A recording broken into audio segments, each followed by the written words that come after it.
رضا رضا نام کا شمار لڑکوں کے ناموں میں ہوتا ہے۔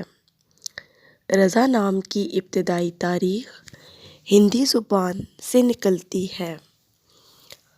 رضا نام کے افراد کے لیے خوش قسمت نمبر 2 مانا جاتا ہے۔ رضا نام کا مطلب خوشنودی، مرضی ہے، جبکہ خوش قسمت دنوں میں بدھ، جمعہ اور ہفتہ شامل ہیں۔ خوش قسمتی والی دھاتوں میں ہندسوں کے حساب سے تانبا شامل ہے۔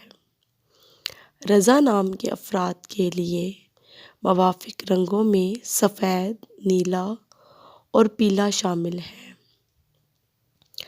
رضا نام کے افراد کے لیے موافق پتھروں میں ہیرا شامل ہے۔ Thanks for watching my channel. Press the bell icon and subscribe my channel.